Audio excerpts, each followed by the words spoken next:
안녕하세요. 자, 오늘 99쪽에 부동산 경기 변동 들어왔습니다. 자, 99페이지.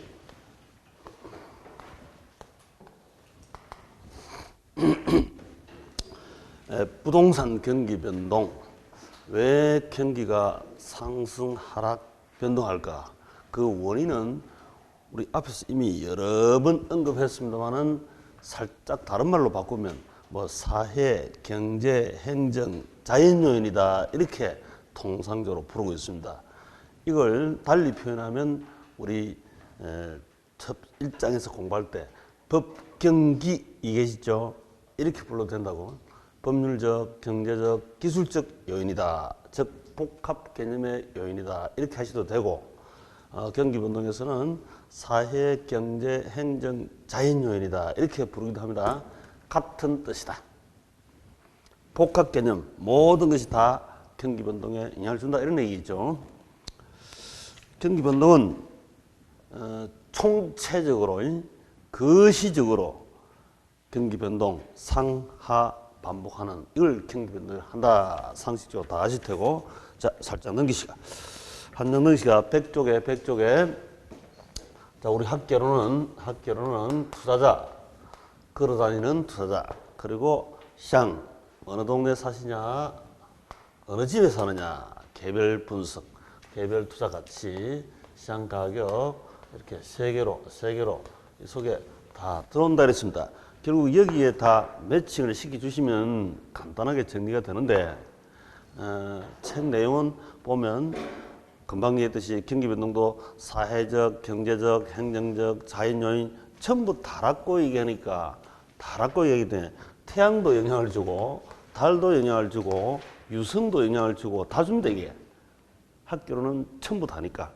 그러니까 너무 황당하기도 하고 그렇죠. 그래서 약간의 당황스러운 거 있지만 결국은 보면 여기 이렇게 압축이 다 되게 되어 있습니다. 이렇게.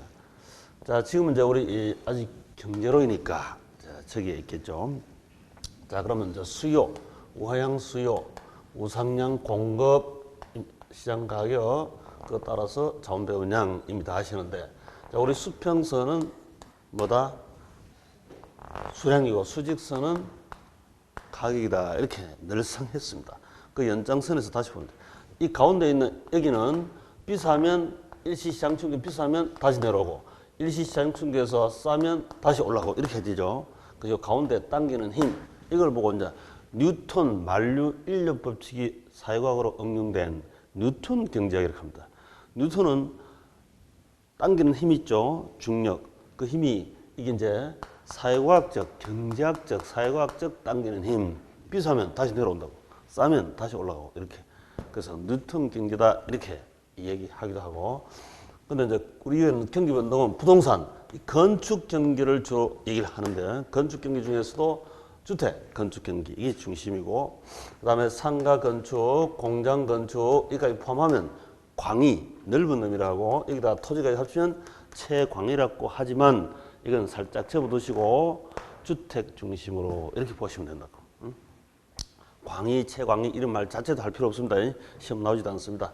그래서 주택 건축 경기다 일단 이렇게 보시고, 그 중에서 주택 건축 경기 중에서 이제 순환 변동, 이쁘게 올라갔다가 내려갔다가 올라갔다가 내려갔다는 이것만 골라서 일단 순환 변동 먼저 보고, 그 다음에 비순환 이렇게 보시면 되는데, 자, 그래프, 그 100페이지 가운데 그래프 나왔죠. 자, 거기서 이렇게 살짝 올라가는 이게 이제 회복 단계다 이렇게. 회복 시장, 그 다음 회복했다가 전국 동시적으로 이제 상향 시장 이렇게 하죠. 상향 국면이다, 상향 시장이다 이렇게 보기도 하고, 또 우리 일반 경제 전체는 이걸 호황이다 이렇게 부르죠. 호황. 우리 시험도 호황 이렇게도 시험 나오기도 하고, 상향 시장 이렇게도 출제하기도 합니다. 그다음에 살짝 내려가는 이걸 후퇴다 이렇게 하겠죠. 후퇴 시장, 후퇴 국면. 그러다가 전국적으로 동시적으로 이제 하향 시장. 부동산에서는 톡톡하게 하향 시장이라고 부르고요. 일반 경제에서는 불황이다 이렇게 부르겠죠. 불황도 물론 시험 나옵니다. 근데 이게 순차로 된다. 이것도 우리 시험 나와요. 봄, 여름, 가을, 겨울 이렇게 아예 기억해 두시는 게 좋습니다. 왜 그러냐면 시험 문제에서 이렇게 나와요. 하향시장은 겨울은 가을 다음에 뭡니까? 여름 다음에 뭡니까? 가을 다음에 오죠. 그 순서를 우리 시험에 간간히 출제를 하는데요. 봄 회복, 여름 상향, 가을 후퇴, 겨울 불황이다. 이렇게 흔적을 남겨두시면 금방 인식을 할 수 있는데 그렇지 않으면 헷갈립니다. 그 순서가. 회복은 봄은 가을 다음에 뭡니까? 겨울 다음에 뭡니까? 겨울 다음에 오시잖아요. 그치? 이렇게 흔적을 남겨두시기 바라고요. 그 다음에 올라가는 이거 봄과 여름을 이걸 상향시장 이렇게 한국면 얘기하고 또 가을 겨울을 후퇴기다, 상승기다, 후퇴기다 이렇게도 시험 잘 나옵니다. 이걸 보고 이제 이 국면 상승기, 팽창기, 확장기, 하락기, 후퇴기, 긴축기 이렇게도 출제를 해요. 근데 그 용어는 그냥 우리 그대로 받아들이시면 되니까 따로 암기하고 할 이유는 없겠죠. 그래서 상승, 하락 이렇게 이 국면으로 나누기도 한다. 자, 그렇다면 이 부동산이 투자가 가지고 있는 이 부동산이 평가를 하고 싶다. 얼마짜리인지 이게 얼마짜리인지 평가하고 싶을 때 직전 거래 사례를 보니까 아주 바닥입니다. 바닥. 그죠? 침체 바닥인데 이때에 4억 5억에 거래됐으면 지금은 상승 패턴이니까 상승기니까 그보다는 높게 5억 6억쯤 이렇게 평가해야 되겠지 이런 생각이 들잖아요. 그래서 직전 사례 가격은 저 바닥이니까 하락 기준 가격이다 이렇게 되지 여기다가 상한 기준 가격이다 하면 틀려버립니다. 이렇게 해서 우리 시험 또 출제를 잘합니다. 그죠? 직전은 바닥이다 하는 거. 그 다음에 이 상승기는 부동산 사는 사람이 많다, 파는 사람이 많다. 매수자, 매도자, 당연 사는 사람이 많죠. 사는 사람이 많고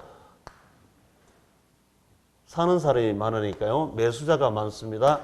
매도자가 적은 희소, 기빈이 됩니다. 그래서 매도자 중심 시장이고 매수자는 여러 명 에워싸고 있습니다. 그래서 매도자 중심 시장이다 이렇게 해야 맞다. 그죠? 그다음 매수자 중심 하면 틀립니다. 이렇게 우리 시험 잘 나옵니다. 가만히 보면 직전이 바닥이고 상승기는 매도자가 기빈이요. 매도자가 중심에 서고 매도자 한 사람당 여러 명 매수자가 에워쌀 수 있는 거죠. 그래서 매도자 중심 이렇게 불러야 한다. 그 다음에 하락기 부동산은 이 투자가 부동산을 직전 사례 가격은 뭐냐? 경기가 아주 좋을 때 10억, 11억씩 막 그러는 이거는 상한가 기준가격이다 이렇게 되지. 여기서 하한선 기준가격이다 하면 역시 틀립니다. 이렇게 출제를 많이 한다 이 말이지. 그 다음에 이때는 매도자 중에서 누가 기밀이다. 경기 하락기는 매물이 많죠. 매수자가 적습니다. 그래서 이때는 매수자 한 사람 중심에 서고 매도자가 여러 명 에워싼다 이랬어요. 매도자 중심 시장 이렇게 본다. 매도자 중심 어렵지는 않은데요. 우리 경기 변동에서 시험 가장 많이 출제됐던 겁니다. 계속 출제가 되고 있죠. 판단 꼭 해주시고 뭐 오르막 바로 직전 지점은 그래프로 연상 기억합니다. 오르막 바로 직전 생각하면 저 바닥이지 이렇게 생각하시고 오르막은 당연 매수자는 많고 매도자가 중요합니다. 매도자 중심. 하락기의 직전 사례는 저 꼭지 상한선 기준가격이다 이렇게 하시면 되고 그리고 당연 매물이 많고 매수자가 적으니까 매수자 중심 시장이다 이렇게 하시면 돼요. 그래서 그림을 간단히 올라간다, 상승기다, 하락기다 이 두 개만 흔적 아셔도 되고 봄, 여름, 가을, 겨울 이것만 아셔도 됩니다. 그죠? 그렇게 보시면 된다. 그다음 나머지 경제 변수는 경제 상승 하락시키는 요인들은 제가 얘기 안 해도 대체로 이미 다 알고 있습니다. 제가 예고를 한번 물어보겠습니다. 어디가 공실률이 가장 낮을까요? 공실률이 가장 낮은 곳. 빈 사무실이 없어. 빈집이 없습니다. 공가율이 가장 낮다. 공가하면 집가짜니까 빈집이 없다 이 말이고 공실, 사무실, 빈 사무실이 없다. 어디가 이 봄, 여름, 가을, 겨울 중에서 어디가 가장 호황, 화랑입니까? 여름, 그렇지, 여름. 이때 가장 뜨끈뜨끈합니다. 그래서 공실, 공가 가장 낮다. 빈집이 없다 이 말이지. 공실률 가장 높은 것은 겨울이겠죠. 겨울이겠지. 당연하지. 이자율이 자 우리 현실 그대로 대비하면 안 됩니다. 이자율이 가장 낮은 곳은 어디다? 그렇죠. 금리가 낮다는 것은 수요 공급이 다 증가하죠. 우리 정태 분석, 이거는 시간 변수 동태 분석 이렇게 불러도 되고, 요거는 뉴턴의 만류력 법칙, 요거는 다윈의 진화론적 시간 변수 도입한 인간의 조상이 누구냐 이런 소리도 많이 하잖아요. 남편은 원수이다라고 하고 원수로부터 진화했다니 엄마는 아담과 에브라 이카제. 아들이 엄마한테 엄마 아빠는 원수이가 사람 조사이라는데 그 집안은 그래. 우리 집안은 아담과 에브고 이렇게 얘기하듯이 다윈의 진화론적 많은 시간 변수를 도입하면 바로 이게 경기 변동에서 시간 변수 도입. 요거는 시간 변수 놓고 정태 분석, 동태 분석 이렇게 분석하고 뉴턴의 만류 법칙, 다윈의 진화론적 분석. 뭐 호킹 박사가 지난주에 작고 오셨지만 그 옆에 안장을 하시죠. 뉴턴하고 다윈 옆에 안장을 하셨습니다. 그렇게 표록이 한다. 근본적으로 그 자연 법칙으로 자연에 벗어날 수가 없기 때문에 인간은 그런 토대로 사회과학적 요인을 분석하게 되어 있습니다. 경제는 뭐든 다 그렇게 하니까. 상승하라 이렇게. 자, 그다음 금태 100페이지고 바로 그림 바로 밑에 빨리 읽어보고 내려갑시다. 키친. 이건 치킨 2초인데요. 약 한 5년마다 반동되는 단기 파동이라 하고, 그다음에 쭈글라 별표합시다. 쭈글라 파동. 이건 약 10년. 중기 파동, 중파. 중기가 가운데 있는 것이 보통이죠. 가운데 있는 것이. 그 별표. 쭈글라, 너 쭈글라 3초인데 주 별표시가 주 중심이다 이런 뜻이야. 주 중심, 쭈글라. 그다음에 쿠즈네츠 약 20년. 콘트라티에프 약 한 5, 60년 이렇게 해서 이건 발견자 이름을 딴 건데 다행히 학습하기 아주 좋도록 발견하셨어요. 2글자, 3글자, 4글자, 5글자 이렇게 기간이 점점 길어지고 마지막에 한센 있죠. 한센 파동은 약 20년입니다. 그럼 20년이면 저기에 있는 쭈글라의 약 2배죠. 쭈글라는 일반 경기 변동이지만 한센은 부동산입니다. 한신 아파트 아시죠? 한신 아파트 형님 한센인데 요건 쭈글라의 약 2배 그렇게 하십니다. 이게 이 꼭지점에서 저 꼭지점까지 이게 주기인데 이 주기가 일반 경기는 약 10년이지만 그것의 2배 정도. 왜냐하면 건축은 공급의 장기성 오래 걸립니다. 그래서 약 2배 걸려요. 2배. 이것도 우리 시험 출제 어쩌다 한 번씩 합니다. 보통 우리 일반에서 10년 주기설 이런 얘기 많이 들어보셨죠? 맞지도 않지만 그렇게 얘기하는 사람 많잖아요. 유튜브 같은 데 보면 10년 주기설 이런 말 많이 합니다. 이걸 얘기합니다. 이걸 쭈글라. 근데 건축은 약 20년이죠. 20년. 근데 이게 순환일 때는 이렇게 되지만 이 순환 변동 말고 또 뭐가 있다? 비순환 변동이 있습니다. 그럼 비순환 변동 우리 세 가지가 있는데요. 비순환 변동, 이쁘게 순환하는 변동과 비순환 변동이 더 많거든요. 이걸 다 합친 게 일반 우리 경기 변동인데 어디로 튈지 몰라요. 그래서 불확실하다, 불규칙하다, 정답이 없다 이게 답인데 이렇게 변동한다고 주창을 하면 틀린 말이잖아요. 그죠? 틀린 말이지. 우연찮게 10년 전 IMF, 10년 후 2008년 금융위기 이런 게 있었습니다만 일치하는 게 아닙니다. 그 쏘가 넘어가지 마시고. 그 다음에 그 밑에 스태그플레이션 하겠습니다. 스태그플레이션. 자, 스태그는 경기 침체죠. 경기 침체. 그 다음 플레이션은 인플레이션 준말이죠. 이렇게 두 개 합성이다. 경기 침체인데 인플레가 나타나는데 대체로 인플레라고 하는 뭡니까? 물가 상승이죠. 물가 상승은 물건 사는 사람이 많다, 물건 파는 사람이 많다. 물건 사는 사람이 많으니까 물가 상승해야 되죠. 그러면 물가가 상승하지. 물건이 공장에서 물건 내놓으면 잘 팔리면 경기가 좋아져야 되잖아요. 근데 그게 아니고 경기가 침체인데 경기가 공장이 안 돌아가는데 물가가 상승하는 거야. 이상하죠? 그래서 이게 진퇴양난이라 진퇴양난. 이게 언제 나왔냐면 우리 옛날 79년도에 2차 오일쇼크에서 처음 나온 용어입니다. 93년도 1차 오일쇼크라는 소리 들으셨죠? 여기서 드신 분은 아시잖아요? 그때 한참 힘들었습니다. 그러다가 97년도에 2차 오일쇼크 때 경기는 저 바닥인데 물가는 엄청 비싸. 이 뭐야, 왜 이런 현상이 벌어졌을까? 보통 물건 사는 사람이 많아가 공장에서 만들어 놓은 쪽쪽 다 팔리고 만드는 게 부족하고 사는 게 훨씬 많기 때문에 물가 상승. 이러면 경기가 잘 돌아가는 거지. 그런데 이상하게 처음 신조어로 나온 겁니다.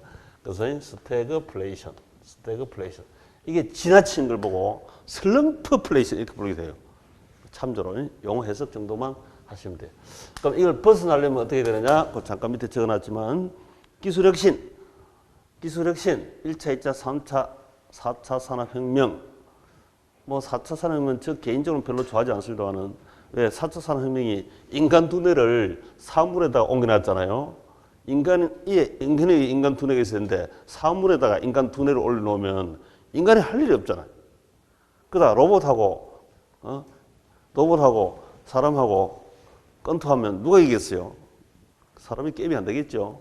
그 나중에 참 어설프게도 AI라든지 IoT인데 사람이 집에 당할 수도 있어요.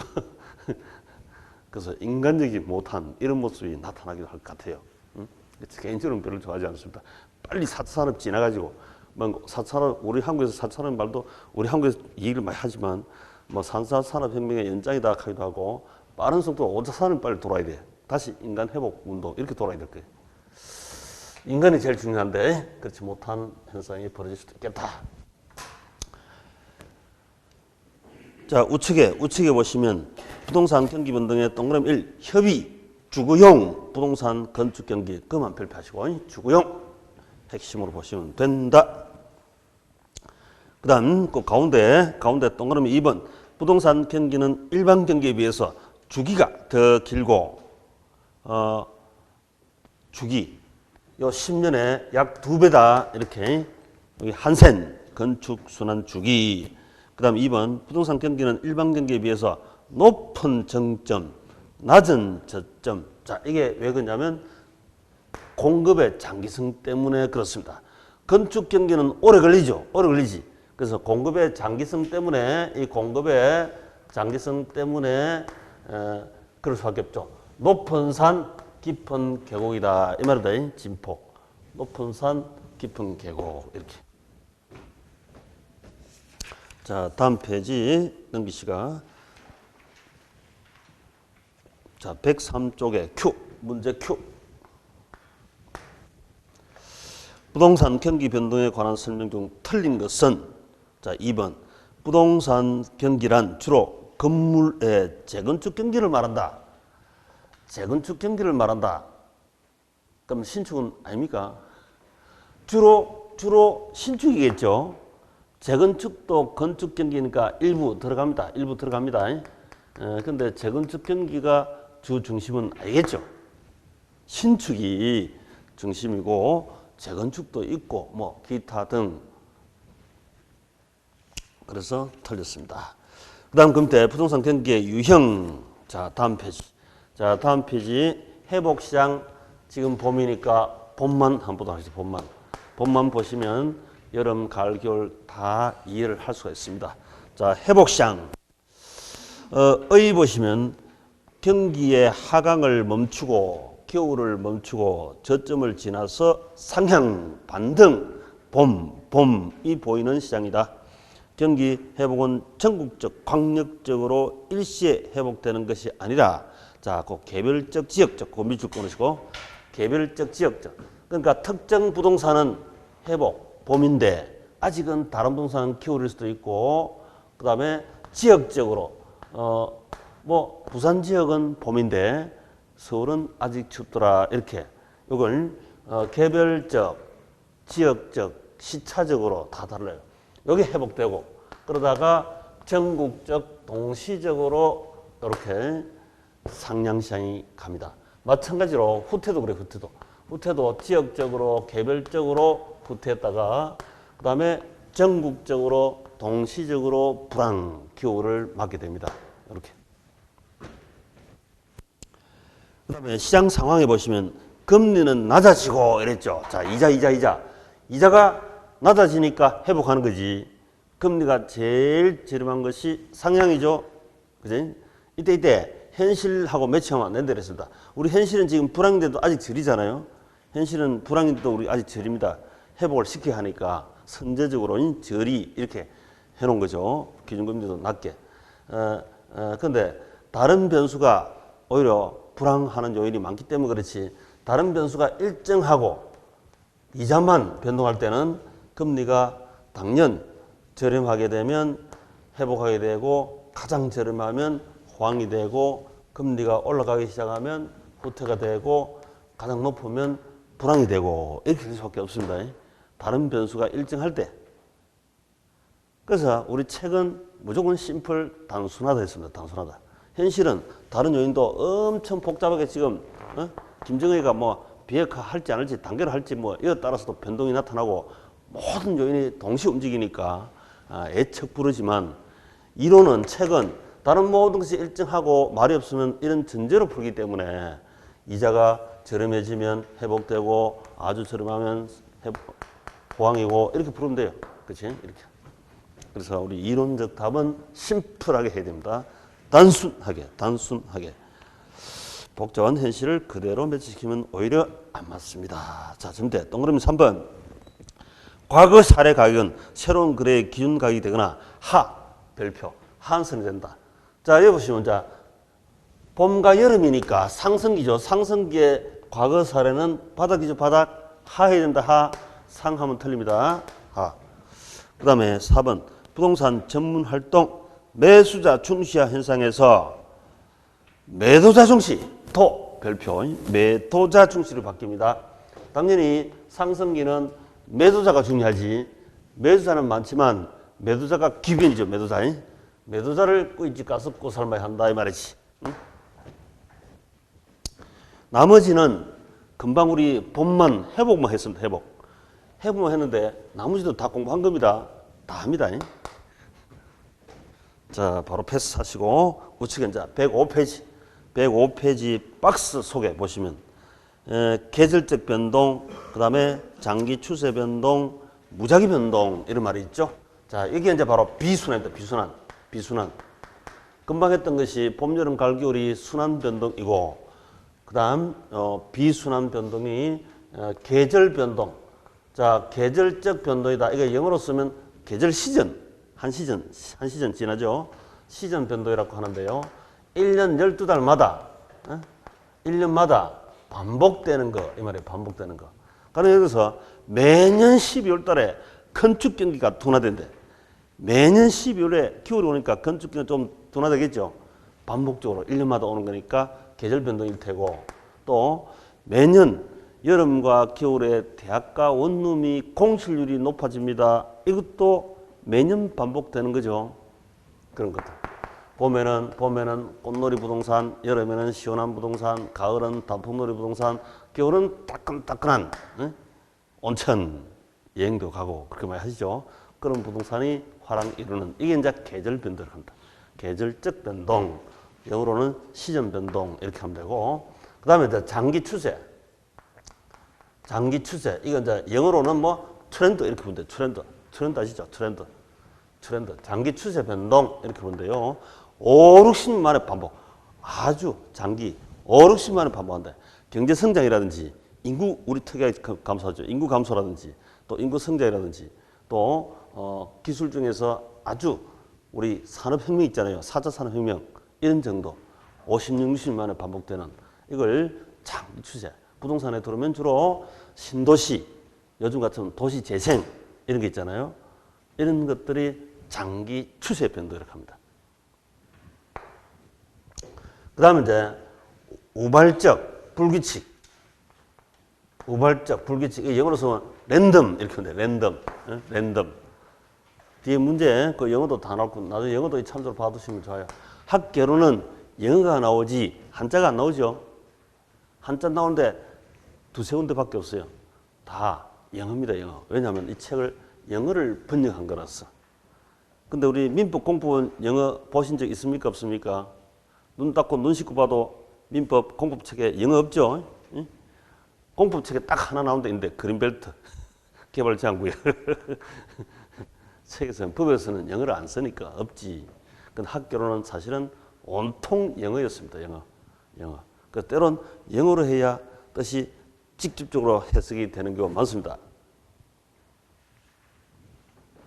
그래서 영어를 즐겨 쓰던 분은 한결 편하지만 안 쓰신 분은 약간의 감이 약간 차이가 날 수 있습니다만 물론 영어 몰라도 하나도 관계없어요. 전혀 관계없습니다. 우발적, 랜덤. 자, 이건 천재지변. 자, 천재지변. 지진이 언제 발생할지 안다 모른다? 모르지. 화재. 어제 안타깝게도 강원도에 화재 발생, 상당 넓은 축구장 12개 넓이 불태웠다라고 이렇게 안타까운 소식이 있던데. 그럼 천재지변, 그리고 불 언제 날지 안다 모른다? 모르잖아요. 모르지. 그건 따라서 경기가 변동하고. 그래서 우발적, 불규칙하게. 깨구리가 어디 튈지 안다 모른다? 럭비공이 어디 튈지 안다 모른다? 모르죠. 그렇다 이거죠. 그래서 깨구리처럼, 럭비공처럼 랜덤하게 천재지변. 근데 우리 시험 자주 나왔던 거.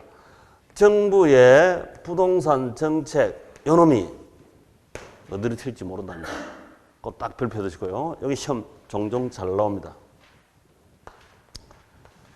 우리 지금 국장께서, 현미 씨께서 부동산 정책을 많이 내놓고 있습니다. 근데 그 결과치가 어디로 튈지 자기도 모르는 거예요.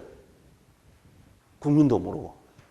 그래서 정부 정책을 그대로 따라가는 정책보다는, 자기도 따라가기보다는 부동산 정책을 활용해야 됩니다. 개인 차원에서는 활용을 해야 되지 그대로 따라갈 필요가 없어요. 우리 시험 나오는 정책은 토지 정책도 있고 주택 정책도 있고 세금 정책도 이런 게 있잖아요. 그죠? 세금 정책. 이런 3대 정책이 있는데요. 이 부동산 관리 정책을 피면 어디로 튈지 몰라. 이게 깨구리 정책이야. 이게 참 안타깝죠. 그래서 정책의 성공, 정책의 실패, 현실은 정책이 실패한다. 이런 결론이 나온다니까. 안타깝다. 자, 그렇다면 이런 순환 변동과 저런 비순환 변동을 합친 그게 우리 현실인데, 합치면 그거는 결국 현실은 어디로 튈지 모르잖아. 그죠? 어디로 튈지 불확실합니다. 불규칙합니다. 이게 답이라. 규칙적이고 안다 하면 그 사기라 사기. 응? 10년 주기 설이다. 말도 안 되는 소리 할 말이. 온통 그 지금 유튜브하고 많이 나와 있잖아요. 응? 이해가시죠? 그죠? 단순하게. 자, Q. 그 다음 편이죠. Q. 부동산 경기 변동을 4개 국면으로 구분하여 설명하였다. 옳은 것은 사계절로 설명했다. 이 말입니다. 간단하게. 옳은 것은 했네요. 자, 1. 저점에서 정점에 이르는 기간은 짧은데 정점에서 저점으로 내려가는 기간은 길다. 자, 우리 경기가 회복되는 게 빠를까요? 후퇴하는 게 빠를까요? 후퇴하는 게 빠르겠죠. 빠질 때는 금방. 돈 버는 게 빠릅니까? 까무는 게 빠릅니까? 까무는 게 한순간이지, 한순간에. 주식도 부동산이 원래 그렇습니다. 주식. 어제 제가 오늘 뉴스 잠깐 보니까 누가 개인이 80채 아파트 가 있는 사람이, 그 전세권자가, 전세입자가 좀 손해보고 사가는 경우, 사가라, 이렇게 내놓는다는데, 그게 일종의 갭 투자입니까? 갭 투자 해놓은 걸 경매에 넘어가서 사는 거나, 바로 1,000만 원, 2천만 원 손해보고 사는 거나, 제가 우리 기업 투자할 때, 이게 뭐랬죠? 이 3억짜리 아파트인데 2억 7천 전세 보증금이고 3천만 원이 이 두 개 차이 갭. 요걸 이제 자기가 투자하는 돈이겠죠. 3천만 원. 그럼 집값이 빠져버렸어요. 이게 2억 7천이 아니라 2억 5천 빠지면, 아파트 값이 빠지면 집주인이 보증금 내줘야 되는데 집주인이 이런 걸 다 100채를 투자해 놓다 보니까 줄 돈도 없잖아, 지금. 응? 그러니까 경매 넘어가는 수밖에 없어. 경매 넘어가기 전에, 경매 넘어가서 자기가 경매로 유입, 경매 취득해도 되지만 그렇지 않고 바로 이걸 2억 7천에 돈 주고 살아, 이 칸에 살아. 이 아파트 값은 지금 2억 5천인데. 그럼 누가 손해봅니까? 전세권자, 전세입자가 손해보죠. 그래서 제가 이 투기락 하는 이유는 제가 전에도 말씀드렸듯이 이 채권자 부하고 주주 부하고 출자자 부하고 채권자 부, 이 채권자 부가 이게 출자자 부로 이전됩니다. 그래서 남은 돈을 그냥 불로소득으로 착취하는 게 이게 투기라는 뜻이다. 그래서 기업 투자는 투기다. 가능하면 좀 왜 남은 돈을 뺏어 먹어? 가만히 앉아가. 그게 안 좋다는 뜻이죠. 그 뭐 80채가 지금 그렇게 하고 있다고 얘기가 나지거든, 뉴스에. 뉴스 안 난 것도 지금 많아지고 있고, 그렇지.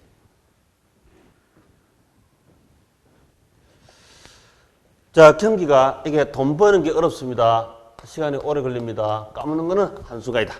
우리 부동산도 그렇고 주식도 그런 거 많이 보시죠. 응? 기본적으로 상승은 오래 걸리고 하락은 한순간이다 이 말이지. 그래서 돈을 벌어놓으면 수성 지키는 게 더 어렵다는 소리 많이 들으시죠? 한 방에 까먹으니까. 그 다음에 2번. 후퇴 시장에서 과거 사례 가격은 새로운 거래 기준 가격이 되거나 상. 자, 후퇴. 하락기는 그림상 하락기 바로 직전 보면 상. 이로 맞네. 여기 2번이 답이다. 상. 그 다음에 3번. 상향 국면에서 상향은 여름이죠. 부동산 매매 시 매도자는 거래 성립 시기를 당기려 하고 오르막에서는 올라가는 추세에서는 매도자는 더 늦게 팔려고 합니다. 더 올랐을 때 팔기 위해서. 매수자는 덜 올랐을 때 빨리 사버리고 하죠. 그 지금 바뀌었죠. 틀렸습니다. 바뀌었다. 틀렸다. 그 다음에 4번 후퇴 국면이란 하향시장 국면 다음에 온다. 자, 후퇴는 가을이죠. 가을. 가을은 뭐 다음에 옵니까? 후퇴. 가을인데 가을은 여름 다음에 오지. 상향 다음에 온다 해야 되는데 불황 다음에 온다. 틀리죠. 틀지. 이런 순서가 종종 시험 나와요. 그 제가 봄, 여름, 가을, 겨울 이렇게 기억을 해 두시라 이 말이죠. 실제 경자들도 하도 많이 하니까 심심해가지고 봄, 여름, 가을, 겨울 이렇게 비유 사계절에 비유하기도 합니다. 그 다음에 5번 하향시장에서는 겨울은 과거 거래 사례 가격은 새로운 거래 가격 하한선이 틀리지. 이게 하락기는 제일 좋을 때 여름 뜨끈뜨끈할 상이지. 틀렸다. 자, 다음 오른쪽 선행지표, 동행지표, 후행지표. 이거는 애를 가지고 공부하는 게 좋습니다. 자, 그 적용해 보시면 선행지표다 하면 건축 허가 면적이 많아지면 앞으로 경기가 좋아질 것이다 라고 예측할 수 있죠. 선행 변수이고, 그 다음 택지 분양 실적이 높아집니다. 택지 분양을 많이 하게 되면 앞으로 그게 건축을 많이 할 거 아닙니까? 건축이 많아지겠죠. 그 건축이 앞으로 좋아질 것이다 하는 예측할 수 있고, 그 다음에 건축 자재 수요 동량, 근자재 사는 사람들이 많대요. 기업체에서, 건설회사에서. 그럼 앞으로 건축하겠다 이런 뜻이겠죠. 앞으로 건축이 좋아지겠다. 공실률이 낮답니다. 공과율이 낮으면, 그러면 여름에 이때 낮죠. 공과가 낮으면 앞으로 건축이 많아질 거 아닙니까? 많이 해야 되지. 건축을 많이 해야지. 이게 선행지표이고, 동행지표는 건축 공급량, 거래량. 자, 아파트를 2,000세대를 건축 공급했습니다. 근데 이 중에서 1,700채가 거래되었습니다. 그러면 이거 2,000채는 건축 공급이지 이게. 건축 공급이고, 서플라이 공급이고, 그 다음에 거래는 산 사람이 있으니까 거래됐겠죠. 수요자 있습니다. 거래는 수요고, 건축은 공급 지표입니다. 건축 공급, 그 다음에 거래 수요 지표라. 후행 지표. 자, 완공량이 많다. 지난달에 건축 완공량이 엄청 많대. 특정 지역에. 그럼 그 지역에 옛날에 건축이 좋았었다 이 말이죠. 옛날에 건축을 많이 했다 이런 말이겠죠. 후행 지표다. 자, 그다음 그 밑에 건축 공급 가격 변동. 자, 가격은 명목별수이다. 명목지수. 어디라도 그렇습니다. 이게 이 돈은 명목지표일 뿐이지 어디라도 어느 시장이가 다 그래요. 이 Q 요게 실물지표라. 실물. Q가 실물지표고 요 돈, P 단가 이건 돈일 뿐입니다. 돈.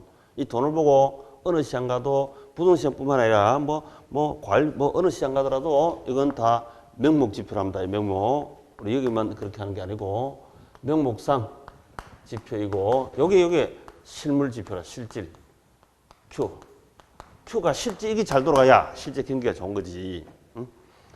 그래서 아파트 값이 올라간다고 하여 아파트 경기가 좋다 하면 땡 틀립니다. 그렇게 우리 시험도 출제를 했죠. 아파트 값이 과거에 한 10년 전에 강남에 1년에 약 30%씩 한 6, 7년간 계속 올라갔습니다. 경기가 아주 안 좋은데 경기는 아주 안 좋은데도 매년 30%씩 아파트 값이 올라갔다고 이게. 투기에서 올라간 것이 경기가 좋은 겁니까? 아니라고. 그치? 그래서 이건 명목상 지표일 뿐이다. 오히려 아파트 경기가 좋으면 이 거래가 건축 공급량도 많고 수요량도 많고 이렇게 될 때는 이 가격이 그렇게 폭등을 오히려 하지 않습니다. 제철 과일이 싸다 비싸다? 제철 과일 오히려 싸잖아요. 그렇죠? 제철일 때 그 말은 포도철이 왔습니다. 이제 포도철이 되면 포도 경기가 좋아지잖아요. 그것도 포도값이 오히려 싸다니까. 그래서 이건 명목상 지표이지 실질 지표가 아닙니다. 어느 시장이라도 똑같아. 우리 돈 많은 순서로 행복합니까? 성적 순서로 행복합니까? 전혀 그게 아니잖아요. 그러니까 실물 지표가 아닙니다, 이게. 도이란 게. 근데 돈을 벌기 위해서 내가 지금 공부를 하고 있고 열심히 살고 있는데 물론 그 목표는 두되 그 자체가 행복 자체는 아닙니다. 그렇죠? 자, 다음 페이지. 108페이지. 부동산 거래량. 그거는 수요. 거래는 수요 지표이다. 그다음에 그때 부동산 시장의 거미집 이론 나왔습니다. 자, 거미집. 자, 사람 집을 간단히 검토해 봅니다. 거미집으로 갑니다. 거미집으로. 종종 한 문제씩 출제를 하는데 여기서 간단하게 출제하기도 하고 약간 어려운 수함수식이 나오면 그게 어려워지는 것 한데요. 이렇게 생각할 필요는 없습니다. 조금만 한번 생각해 보시면 별로 크게 어렵지 않다. 자, 거미집 이론에 먼저 한번 보시면 자, 배추값이 작년에 배추값이 좋았대요. 배추금이 좋았습니다. 그럼 원래 배추 생산량을 일반적으로 늘립니까? 줄입니까? 작년에 배추급이 좋으면 원래 배추 생산을 많이 한다, 적게 한다? 일반적 농부 입장에서. 항상 읽을 때는 시장판을 읽어야 하기 때문에 학교는 무조건 시장판을 읽어내는 겁니다. 시장판. 시장의 일반적 농부의 일반적 심리를 먼저 얘기를 하고 그 다음에 나 개인이라면 나 투자는 그렇게 않겠다. 이렇게 나중에 해야 됩니다. 먼저 일반 농부 입장에서 얘기를 해요. 자, 내가 농부라면 작년에 배추값이 좋았으면 원래 배추 생산을 많이 한다, 적게 한다? 그렇죠. 많이 하지. 너도 나도 배추를 다 심어버렸어요. 밭에다가. 그러면 배추가 공급이 출하량이 시장에 엄청 많아지죠. 마켓에 배추 공급량이 엄청 많아져요. 그러면 배추값이 올라간다, 내려간다?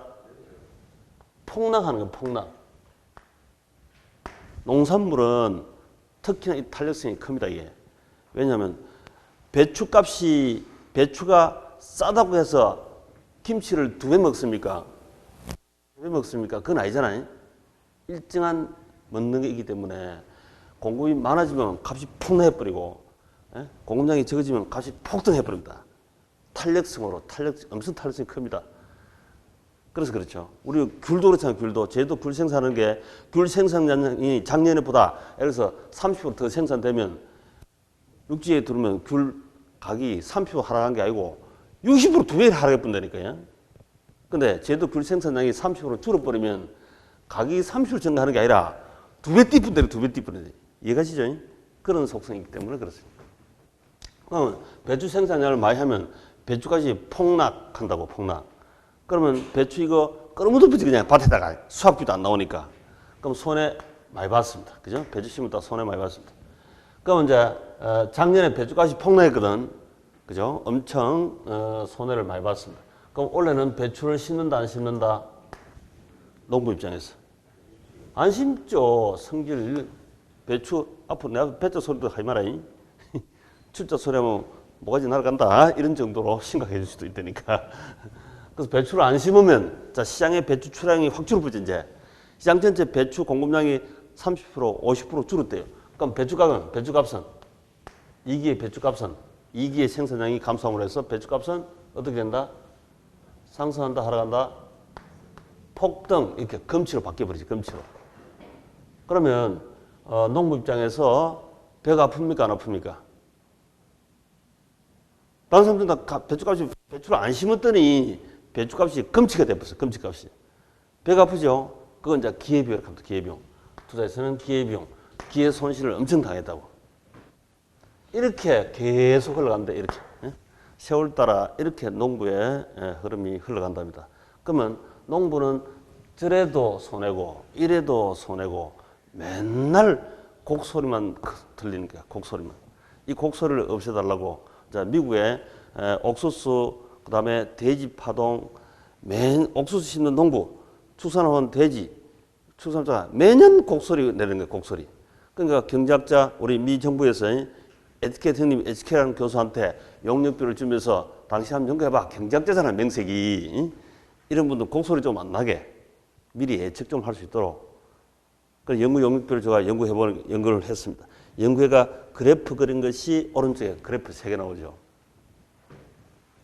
그 그래프가 좀 더 정밀하게 더 많은 걸 그리면 꼭 거미줄 모양으로 생겼습니다. 거미줄 모양으로.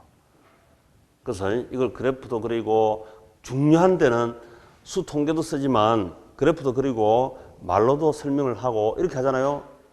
중요한 데는 이렇게 다 안 됐죠. 셀렉션 다 돌려 됐죠. 말로 이게 서술학이다. 그림학 그리고 또 수 통계 이렇게 다 한다니까. 그래서 함수도 나오고 숫자도 나오고 그래요. 한 번씩. 중요한 데는 그렇게 다 나온다고. 우리 인생 살면서 이 3가지 다 있죠. 이게 다 있잖아. 그죠? 말로도 하고 호주머니 돈 카운트하기도 계산하기도 하고 빼기 더하기 곱하기 나누기도 하기도 하고 그죠? 뭐 당연히 그림도 한 그려보고 모습이 보기도 하고 다 그렇지. 중요한 인생사에 다 들어갑니다. 그걸 표현하니까 당연히 다 써야죠. 그 그림 그러니까 자기가 그림 그려놓고 자기 창구에 들어가니까 거미가 이 그래프를 먼저 그려놨습니다. 그래서 거미한테 가서 야 역시 자연의 능력은 대단하구나 해서 거미 앞에 무릎 꿇고 당신 이름을 붙여주겠소. 그래서 카와이버 스토리 거미집 이론 이렇게 태어났죠. 거미집 이론입니다. 자, 근데 거미집을 가만히 보니까 거미집 맨 앞에 있는 그림 수림형 꽃별표. 수림형 별표. 수림한다. 자, 왜 그렇게 수림하는지 한번 보자. 자, 수직선은 뭐다? 수직선은 수평선은 항상 수량이지. PQ 원점이다. 자, 여기서 이제 약간 서 있는 원점보다 약간 서 있는 요 공구곡선. 자, 배추 공급은 자, 펑크션 배추 T기의 배추값을 보고 전기의 배추를 보고 T 플러스 1 공급이 됩니다. 생산 기간이 걸리죠. 공급의 시차. 생산 기간이 걸리기 때문에 T 플러스 1 공급이고 T기의 가격 보고 전기의 가격 보고 단기의 생산량이 결정됩니다. 이게 먼저 공급의 시차 타임래그. 이 공급의 시차가 걸리는 농산물, 축산물, 수산물, 사람, 공인중개사 증 합격, 공인중개사 증 합격하는데 생산 기간에 몇 년 걸린다? 합격하는데 몇 년 걸립니까? 1년. 오케이, 1년. 그 1년 걸려야지. 한 시즌. 배추는 생산대 얼마 걸립니까? 30일, 60일. 근데 보통 한 시즌, 다음 시즌 이렇게 하잖아요. 그죠? 연령으로 이렇게 하죠. 그래서 생산 기간 공급 시차 걸리는 쪽에는 다 이런 원리가 적용된다는 뜻이라. 공인중개사는 불황 때 공부를 해야 됩니까? 호황 때 공부를 해야 됩니까? 그렇지. 불황 때 공부하시고 학교에가 호황 때 써먹어야 되는데 다 거꾸로 하고 있다고. 저 농부랑 똑같아요. 전국이 평균적으로 그렇습니다. 이 시장판을 읽어보면 그래요. 시장판을 잘 읽어야 돼, 항상. 그래야 돈이 보이지. 개별적 권리 찾고, 그거 말고는 안 보인다, 전혀. 시장판을 읽어야지, 항상. 옛날에 사람도 몇 년 키우면 정상적으로 활용할 때 된다. 애기 낳아가지고요, 몇 년 지나면 인간도 사람으로 써먹을 수 있는 정상 인간이 됩니까? 예를 들어서 30년이라 해봅시다. 그냥 30년. 30년이면 30년 전에, 우리 지금부터 30년 전에는 남아선호를 봐야지, 남아선호. 농경사회 또 중심이니까 남아나서 농사일도 많이 하고 이렇게 집에 역군이다 하고, 부엌에는 전혀 가지 마라. 갈 시간 없어요. 밖에 나서 일해야 되니까. 그랬었는데, 그때 남아는 워낙 많이 나타나요. 지금은 이제 농산물 중심이 아니잖아. 1차 산업이 아니고 2차, 3차 산업, 상업 서비스 이게 중요하죠. 부가치가 더 많고. 오히려 여자가 더 필요한 것도 많고. 근데 남자는 많고, 여자가 많아야 되는데, 여자 할 일이 많은데, 이래서 뭐 이래? 남자가 필요 없잖아, 이게. 결혼시장에 가도, 아예, 남자는 많고, 여자는 없잖아요. 여자 수입해서 결혼해야 되고, 아주 고가품을 떠는 거지, 여자가. 여자는 고가품이지. 시장 원리상, 당연히 지금은 남자는 요리도 이제 갖다 바치는 게 갖다 바치래. 여자한테 갖다 바치래. 안 그렇다면, 이거 북에 안 들어가면 오래 체입니다. 이런 상황이 벌어진다고. 그래서 시장판 자체가 지금은 여자가 당연히 고가품으로 바뀌었죠. 남자는 저가품. 이렇게 되는 거예요. 꼭 가격으로 따질 수는 없지만 기본적 흐름이 그렇게 돼 있죠. 그죠? 그렇게 흘러가지. 옛날 그 남아선 할 때, 수교만은 딸만 7공주만 낳았대. 그러면 왜 되겠어요? 좋지. 첫째 딸은 해외여행 보내주고, 둘째 딸은 로봇 하나 사주고, 셋째 딸은 같이 살아주고, 뭐. 그래서, 그래서 시장판을, 앞으로 그 시장판을 잘 읽는, 그에 따라서 판도가 확 바뀌어본다고. 공급의 시차 나타나는 곳에는 이렇게 거의 다 나타날 수 있습니다. 자, 배추 수요가 이렇게 작게 있다가 배추 수요가 증가했습니다. 이렇게 증가했다. 좀 확장했죠. 자, 그럼 원래 배추 수요 공급이 이렇게 있으면 배추 수요가 이렇게 증가하면 배추값이 폭등하겠지, 폭등. 배추값이 폭등.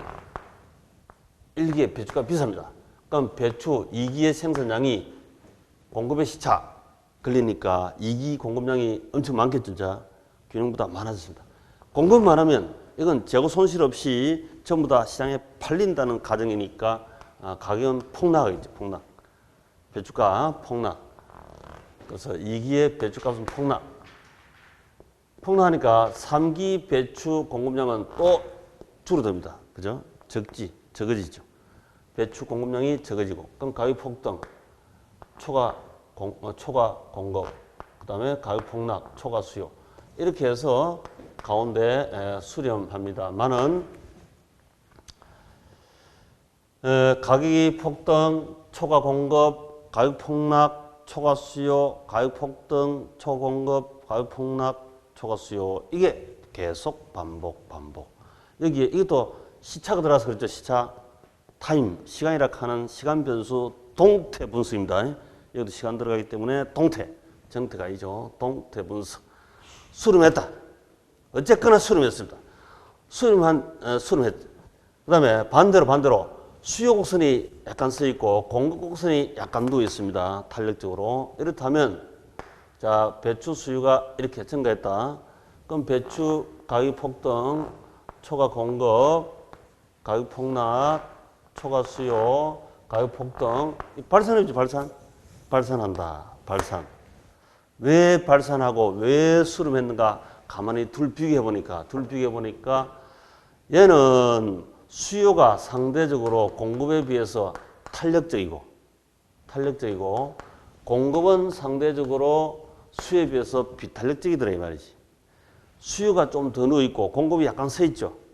쟤는 보니까 수요 곡선이 오히려 비탄력적이고 공급 곡선이 약간 누워 있는 탄력적이다. 우리 누워 있으면 완만하면 탄력적이다 이렇게 했죠. 완만하다, 탄력적이다. 누워있으면 탄력적이다. 그래서 결과적 숫자를 비교하니까 얘가 1.29, 공급이 탄력성이 0.9다. 이렇게 하면 수요가 탄력성이 더 크거든. 이때는 수렴하게 되어 있습니다. 또 수요 탄력성이 0.9다. 근데 공급의 탄력성은 0.7이다. 그럼 상대적으로 수요가 더 크죠, 탄력성이. 그러면 이렇게 수렴한다니까. 원래 0.9라는 것은 1보다 적으니까 우리가 비탄력적이라 하잖아, 그죠? 비탄력적이라 하지. 비탄력적이라 하지, 비탄력적. 근데 비탄력적이라도 상대방에 따라서 궁합이 맞아 떨어지면 수렴하기도 하고 발산하기도 하고 하는 거지. 자기 홀로 결정되는 게 아닙니다. 시장판은 기본적으로 사는 사람, 파는 사람에 의해서 결정이 되잖아요. 시장판을 읽어야지. 누굴 만나냐에 따라서 다르지. 그 다음에 얘는 보면 탄력성이 예를 들어서 0.9다. 근데 공급은 탄력성이 0.7이다. 이러면 안 되고 1.2다 라고 한다면 공급이 더 탄력적이죠. 공급이 탄력적이면 발산한다니까, 발산. 제가 남자가 주로 공급이라 했습니다. 공급. 남자가 바깥 양반이 있었는데 옛날에, 그죠? 바깥 양반인데 바깥 양반이 잡아놓으면 튀어나가고 잡아놓으면 튀어나가고 이래 되죠. 바깥 양반이 탄력적이니까 안 그래도 바깥에 잘 놔두는 사람인데 탄력적이니까 잡아놓으면 탄력적으로 튀어나가죠. 이게 계속해서 발산할 수밖에 없다 이거지. 원리가 뭐 그런 거니까. 그러면 제가 수요 곡선은 여자로 비했다. 그러면 여자로. 그럼 나쁜 다른 의도가 있는 전혀 아닙니다. 실제도 그렇고. 자, 이게 수요가 비탄력적일 때고 탄력적하고 탄력적일 때하고 비탄력적일 때인데 수요가 탄력적인 게 여우입니까? 비탄력적이 여우입니까? 비탄력적이 곰입니까? 탄력적이 곰입니까? 탄력적이 여우고 비탄력적이 곰이다. 자, 그러면 여우 같은 여자라면 발산한다, 수렴한다? 수렴하죠, 수렴하지. 곰 같은 라면 발산하겠죠, 발산. 그 지난주 어느 학원에서 수업할 때 수업하고 나서 이렇게 얘기하니까 그게 훨씬 기하기 쉽네요, 이렇게 하더라고. 이 남자가 여우 같은 여자 만나면 수렴합니다. 기억하기 좋은 대로 하자 이 말이지. 곰하고 여우하고 좀 어울리지. 수렴. 발산. 탄력성이 똑같습니다. 똑같아. 자, 0.9 같으면 계속 가격 폭등, 초과 공급, 가격 폭락, 초과 수요, 가격 폭등, 초과 공급 반복하지, 반복. 똑같다. 1.2라도 같으면, 상대가 같으면 뺑뺑이 도는 거지. 반복 수렴합니다. 근데 이건 쉬운데, 여기까지는 쉬운데, 여우와 곰의 만남, 이렇게 하면 쉬운데, 여기까지는 쉬운데, 용어가, 여우는 왼쪽으로 갔다가 위로 올라갑니다. 곰도 왼쪽으로 갔다가 위로 올라가는데, 위로 많이 올라가죠. 자, 왼쪽으로 가는 걸 보고 수학에서는 마이너스 하지, 마이너스. 오른쪽 가면 플러스고. 위로 가는 것은 플러스고, 아래 가면 마이너스죠, 수학에서는. 그 위로 올라가니까 플러스 1이 돼. 자, 우리 밑변분의 높이, 이게 기울기잖아요, 기울기. 이 기울기가 가는 요놈의 뜻을 알고 있어야 돼, 기울기. 기울기다, 이렇게 하거나, 기울기 값이다, 같은 말인데, 이건 수학적 값이라, 수학. 자연과학, 수학값이고. 자, 자연과학이 보면 왼쪽으로 1km 갔다가 위로 1km 올라가면 우리 밑변분의 높이, 이걸 기울기 하잖아요. 기운 정도, 기울기, 수학에서 밑변분의 높이. 자, 밑변이 마이너스 1이고 높이가 플러스 1입니다. 밑변분의 높이. 마이너스 1분의 플러스 1은 얼마다 이게? 플러스 1 나누기. 플러스 1 나누기 마이너스 1 하면 얼마입니까? 그렇죠. 마이너스 1이 맞죠? 마이너스 1. 예? 우리 이 플러스 1 나누기 마이너스 1입니다. 요건 마이너스 1인데 마이너스 1이죠. 마이너스 1. 올라가고 내려가고 화살표가 반대로 가면 마이너스 했잖아요. 마이너스. 이건 내려간 건 아니지만 오른쪽 왼쪽으로 구분할 겁니다. 이거는 왼쪽으로 갔으니까 마이너스죠. 자, 마이너스 1이다. 근데 얘 기울기 값을 구해보면 곰 기울기 값을 보면 왼쪽으로 갔으니까 마이너스 1km 갔고 위로 플러스 3km 올라갔습니다. 자, 밑변분의 높이. 밑변이 마이너스 1이고 높이가 플러스 3이라. 그러면 플러스 3을 나누기 마이너스 1 하면 이게 얼마다? 3인 3인데 플러스 3이다 마이너스 3이다. 마이너스 3 맞습니까? 얘가 내려가고 쟤는 올라갔잖아요. 반대 방향으로 움직이니까 마이너스죠. 반대 방향으로 가면 제가 이게 우리 학교론 전체에서 이 마이너스 플러스 이게 의미하는 바가 엄청 중요한 건데 이 마이너스를 보통 반비례 서로 반대로 갔다. 반대 방향으로 다른 방향으로 반비례다. 음의 관계다. 이런 식으로 해서 온통 다 시험 나와요. 그래서 방향이 워낙 중요하다 이랬습니다. 자, 이거 서로 반대 방향으로 간 거죠. 다른 방향으로. 음의 관계로. 마이너스 3이지, 마이너스 3.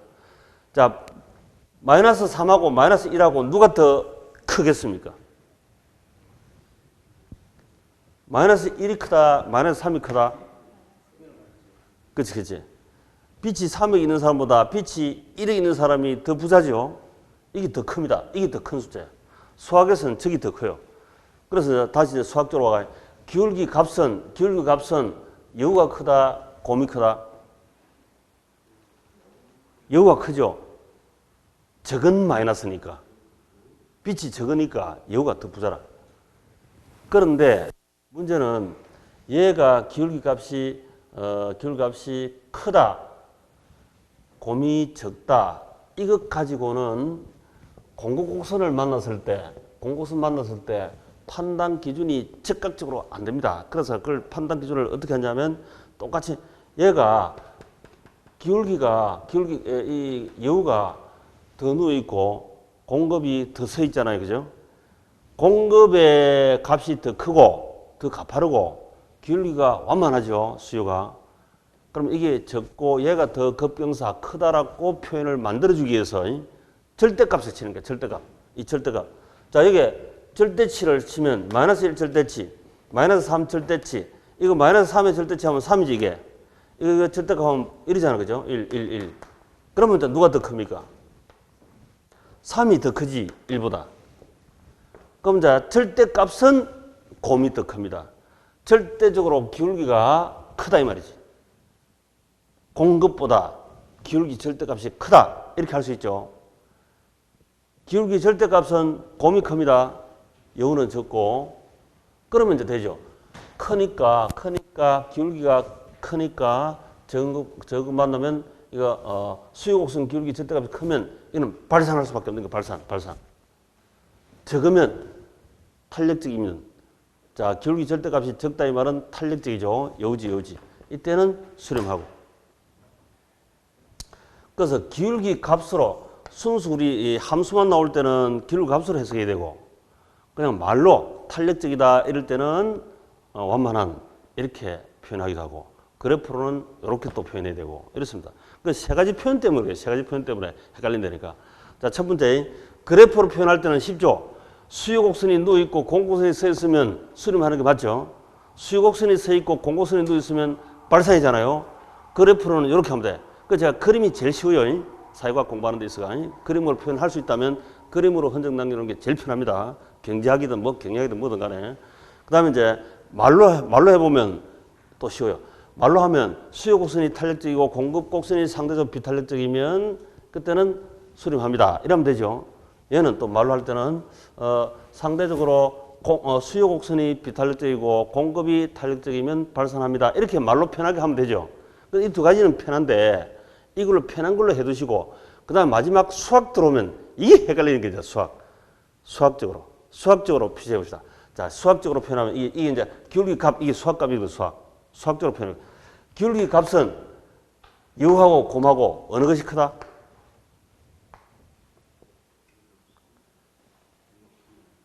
기울기 값. 기울기는 자연각이죠. 이건 마이너스 1이고 얘는 마이너스 3이지. 마이너스 3은. 그럼 마이너스 1이 더 크지. 기울기 값은. 근데 얘가 더 크다. 기울기가 이게 더 크잖아. 이게. 기울기 값은 제가 큰데 기우는 정도 우리가 보통 기울었다. 많이 기울었다. 적게 기울었다 할 때는 그림 학상 볼 때 이게 기울기 값이 크다. 이렇게 표현하고 싶어가지고 얘가 더 큰 걸 표시하려면 절대치를 쳐야 크지. 절대치 치면 얘는 3이고 자는 1이니까 이게 더 크죠. 이게 많이 기울었다. 많이 기울었다. 요걸 이렇게 표시하려면 기울기 값가 절대치 쳐줘야 이 3이 더 큽니다. 이게 많이 기울었다 이 말이지. 많이 기울은 거하고 적게 기울은 거하고 적게 기울은 게 누워 있는 거고 많이 기울은 게 서 있는 거죠. 그러면 절대치를 쳐야 돼. 절대치. 수유곡선을 절대값을 치면 요게 기울기 절대값이 크다. 쟤보다.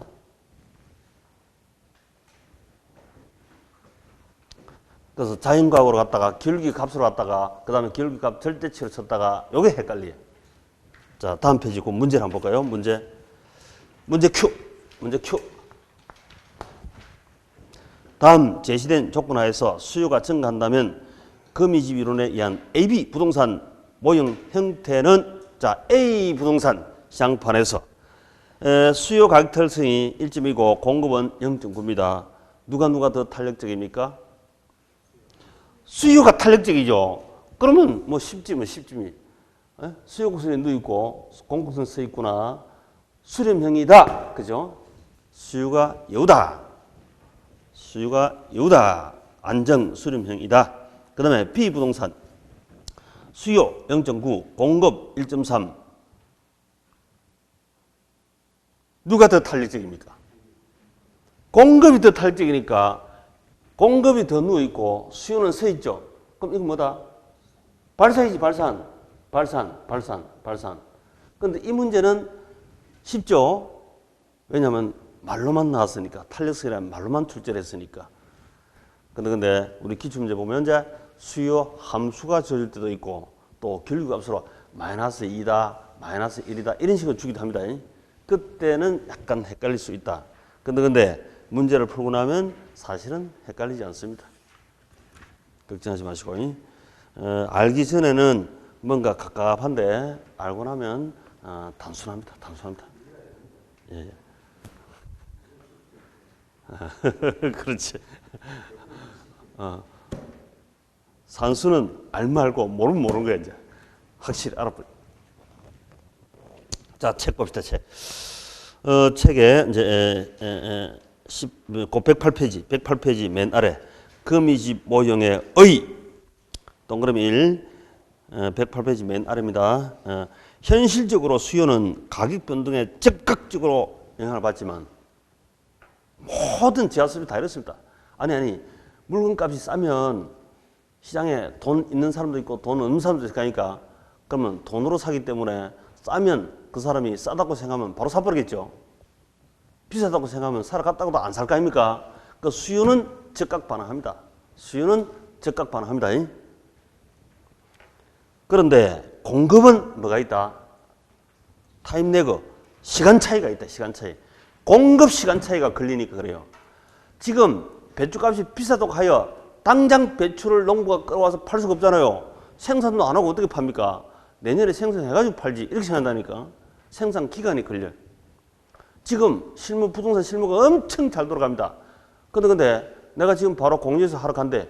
쩡이 없잖아. 쩡을 먼저 따가고 따오라 하지. 따는 기간이 1년 걸려, 2년 걸려. 그래서 따가지고 가야 되지. 생산 기간이 걸립니다. 공급 시차 두고서 일정한 생산 기간이 지나야만 반응을 보이는 데 있다. 이것 때문에 그래프를 그리면 거미집 모양으로 생깁니다. 자, 다음 페이지. 전제 조건. 수요는 수요량은 금기 가격에 의존한다. 그 다음 2번에 공급은 금기의 공급량은 전기 가격을 보고 결정합니다. 꼭 별표하시고. 공급의 시차. 그 다음 검토 동그라미 1 수렴형. 시간이 경감에 따라서 가격이 점차로 균형에 접근하는 경우인데 균형에 접근한다, 수렴한다. 공급곡선의 기울기 절대값. 자, 기울기 절대값 2. 수유곡선 기울기 절대값보다 꼭 별표. 수유곡선 기울기 절대값 꼭 별표 놓읍시다. 큰 경우에 나타난다. 자, 이런 경우죠. 공급은 당연히 플러스이기 때문에 절대치나 절대가 안 치나 같습니다. 자, 오른쪽으로 1kg가 플러스 1kg, 위쪽으로 플러스 3kg 올라갔습니다. 밑변분의 높이 플러스 1분의 플러스 3. 이게 기울기인데 플러스 3을 플러스 1로 나누게 하면 얼마다? 3은 3인데 이게 플러스죠? 플러스 3이잖아. 여기다 절대치도 플러스 3이고 절대치 안치도 플러스 3이고 그 공급곡선은 절대값을 치나 절대값을 안 치나 같은 말이야. 그러니까 신경 쓸 게 없고 수요는 절대 친 거하고 안 친 거하고 전혀 다르죠. 딴파이잖아. 달라질 거예요.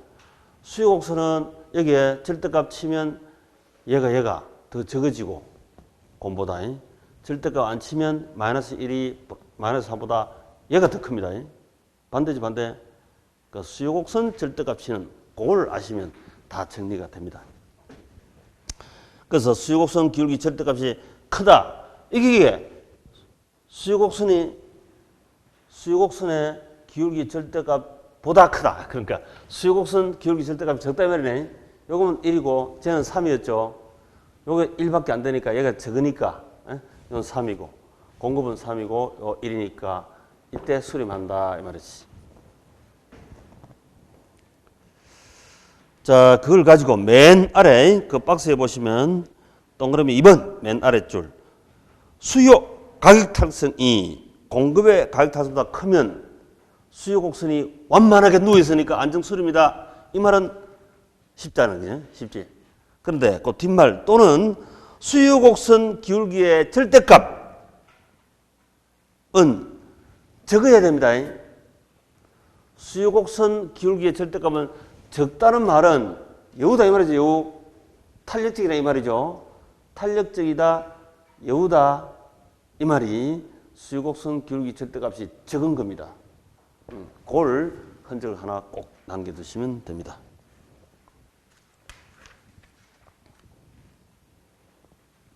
자, 다음 페이지에 동그라미 2번. 부동산 시장의 경우에도 주기적으로 초과 수요, 초과 공급을 반복하는 경향이 있더라. 즉, 단기적으로 가격이 폭등하면 건축 착공량이 증가하는데 막상 생산기간 지난 후 건축물이 완공되어서 시장에 출하되게 되면 오히려 초과 공급이 발생하여서 부동산 가격은 또 폭락하고 침체 국면에 접어들게 된다. 이에 따라서 임대료가 하락하게 되고 다음 해는 또 초과 수요가 발생하게 되고 초과 수요 발생하면 가격 폭등하면 초과 공급, 가격 폭락, 초과 수요 이렇게 반복한다 이거지. 부동산도 아파트 건축 경기도 이렇다는 얘기입니다. 자, 거기까지만 하시고 자, 한번 쉬었다가 이제 바로 시작론 들어갑시다.